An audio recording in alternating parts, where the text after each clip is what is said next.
বাংলা সিনেমার পাশে দাঁড়ান এই কথাটা বোধহয় আর বলতে হবে না, কারণ সারা বাংলায় এই মুহূর্তে খাদান ঝড়ে বাংলা কেন হিন্দি বা দক্ষিণী সিনেমাও দাঁড়াতে পারছে না। তাই একটু দেরিতে হলেও বেরিয়ে পড়লাম বাংলা সিনেমার সামনে বসতে। আমার বাড়ির সবথেকে কাছের মাল্টিপ্লেক্সে, যেটা মাত্র 40 কিলোমিটার দূরে অবস্থিত এবং যেখানে যেতে হলে পেরোতে হয় আস্ত একটা নদী। এখন যেখানে দাঁড়িয়ে আছি এটা খেজুরি ও নন্দীগ্রামের বর্ডার। নন্দীগ্রাম নাম তো শোনাই হোগা। এই যে ব্রিজটায় আমি দাঁড়িয়ে আছি এই দিকে নন্দীগ্রাম, আর আমি আসছি খেজুরি থেকে। এখান থেকে আরও প্রায় 15 কিলোমিটার গেলে পড়বে হলদি নদী, যেটা পেরোলে বন্দর শহর হলদিয়া। আজ খাদান দেখতে যাচ্ছি এই হলদিয়ার সিটি সেন্টারে SVF সিনেমায়। কিন্তু একটা সিনেমা দেখতে এভাবে 7 সমুদ্র 13 নদী পার করে যেতে হচ্ছে কেন? কাছাকাছি আর কোনো সিনেমা হল ছিল নাকি? নিশ্চয়ই ছিল, তবে এখন আর নেই। আবার সেই প্রশ্ন, কেন? কারণ বাংলায় সিঙ্গেল স্ক্রিনে চলার মতো সিনেমার অভাব। তাহলে কি খাদানের আগে কমার্শিয়াল সিনেমা আসেনি? নিশ্চয়ই এসেছে, কিন্তু তার সংখ্যায়ও কম এবং তার গুণগত মান নিয়ে নাই বা বললাম। বাংলার কমার্শিয়াল সিনেমার পতনের সবথেকে বড় কারণ দেরিতে বোঝা।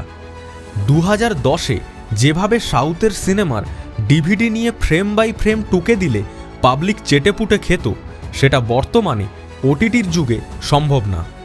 এমনকি এককালে সবথেকে ক্রিঞ্জ সিনেমা বানানো সাউথ ফিল্ম ইন্ডাস্ট্রিও নিজেদেরকে মডিফাই করে গ্লোবাল লেভেলে তুলে ধরছে বাহুবলী, KGF, পুষ্পা দিয়ে। কিন্তু বাংলা পারছে না। সেই না পারার আফসোস মেটাতে একটা খাদানের দরকার ছিল।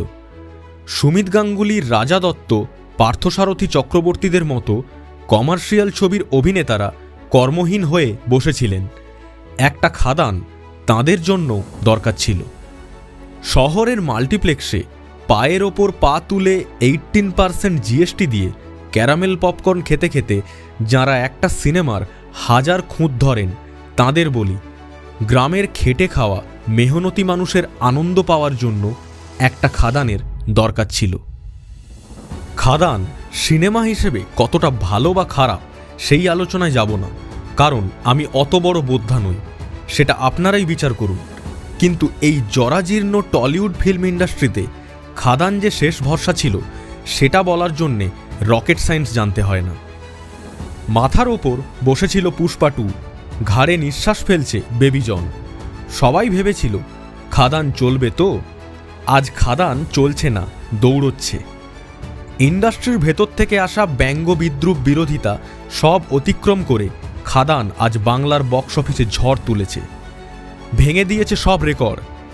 আর যারা ক্লাস নিয়ে চিৎকার করছেন তাঁদের বলি, এই মাস কমার্শিয়াল সিনেমা বক্স অফিস থেকে লক্ষ্মী লাভ করলে তবেই একজন প্রডিউসার একটা ক্লাস ফিল্ম প্রডিউস করবেন, না হলে একের পর এক স্ক্রিপ্ট সেলভড হয়ে যাবে। আর পরের বার 40 কিলোমিটার দূরেও হয়তো আমি সিনেমা হল খুঁজে পাবো না। তাই বাংলা সিনেমার পাশে দাঁড়াতে হবে না, পছন্দ মতো টিকিট কেটে সিটে বসে পড়ুন, তাতেই চলবে, মানে দৌড়বে। ভিডিওটি ভালো লাগলে লাইক করুন, শেয়ার করুন আপনার কাছের মানুষের সাথে, আর আরও নতুন নতুন সফরের সঙ্গী হতে সাবস্ক্রাইব করুন দ্য লাস্ট লোকাল।